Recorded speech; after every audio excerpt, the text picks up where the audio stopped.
Միացյալ Նահանգների նախագահ Դոնալդ Թրամփը հայտարարել է, որ Վաշինգտոնը պատրաստ է ոչնչացնել Հորմուզի նեղուցում ականապատման փորձ կատարող ցանկացած նավ։ Նրա խոսքով Միացյալ Նահանգները գործի է դնում բոլոր հնարավոր միջոցները նավագնացության անվտանգությունն ապահովելու եւ նավթի անխափան տարանցումը ռազմավարական այդ երթուղով պահպանելու համար։ Ամերիկյան կողմը հայտնում է, որ արդեն ոչնչացվել են ականապատման համար նախատեսված մի շարք իրանական նավակներ եւ նավեր։ Նաեւ Հորմուզի նեղուցի շրջանում ոչնչացվել է առնվազն 16 ականադիր նավ։ Վաշինգտոնը պնդում է, որ Իրանը կարող է ունենալ ավելի քան 5000 ծովային ական։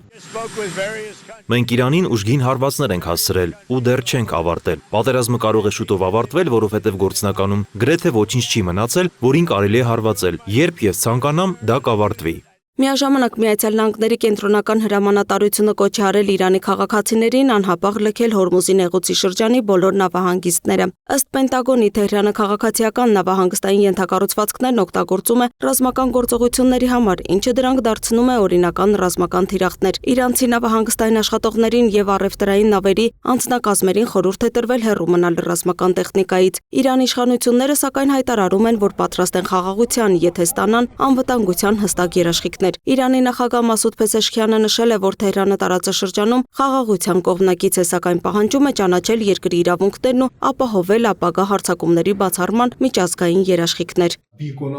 Պատերազմին վերջ դնելու միակ ճանապարհը Իրանի օրինական իրավունքների ճանաչումն է, փոխհատուցումների վճարումը եւ ապագայում ագրեսիայի չկրկնվելու համար միջազգային հստակ երաշխիքների տրամադրումը։ ՄԱԿ-ի անվտանգության խորհուրդն ընդունել է Մերձավոր Արևելքի իրավիճակին վերաբերող բանաձև, որը մշակել էր Բահրեյնը։ Փաստաթուղթը դատապարտում է Իրանի գործողություններն ու պահանջում դադարեցնել տարածաշրջանի երկրների դեմ հարձակումները, սակայն այնտեղ չեն հիշատակվում Միացյալ Նահանգների եւ Իսրայելի հարվածները։ Բանաձևին կողմ է քվեարկել խորհրդի 13 անդամ, իսկ Ռուսաստանն ու Չինաստանը ձեռնպահ են մնացել։ Միաժամանակ ռազմական գործողությունները շարունակվում են նաեւ Իսրայելի տարածքում։ Հեզբոլլահը հայտարարել է Ալ-Ասաֆ Ալ-Մակուլ գործողության մեկնարկի մասին եւ հյուսիսային Իսրայելի ուղղությամբ արձակել ավելի քան 100 հրթիռ։ Պայթյուններ են գրանցվել Վերին Գալիլեայում, Գոլանի բարձունքներում, Կիրյաթ Շմոնայում եւ Հայֆայում։ Իսրայելի երկաթե գմբեթ հակաօդային պաշտպանության համակարգը փորձում է հետ մղել զանգվածային հարձակումները։ Տեղեկություններ կան նաեւ վիրավորների մասին։ Իրանի զինված ուժերն էլ նախազգուշացրել են, որ իրանական նավահանգիստներին սպառնալու դեպքում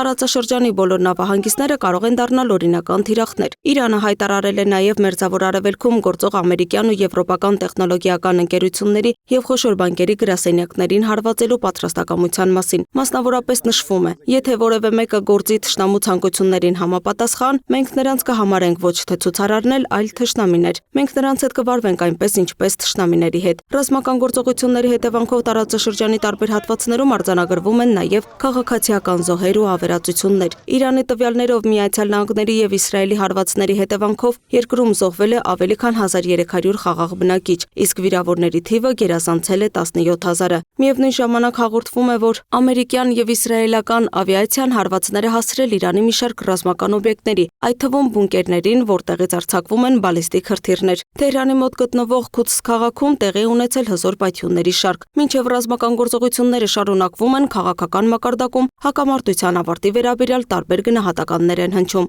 Միացյալ Նահանգների նախագահ Դոնալդ Թրամփը հայտարարել է, որ պատերազմը կարող է ավարտվել մոտ ժամանակներում, սակայն տարածաշրջանում իրավիճակը շարունակում է մնալ ծայրահեղ լարված։ Լուսինե Գրիգորյան, Free News, Ազատ լուրեր։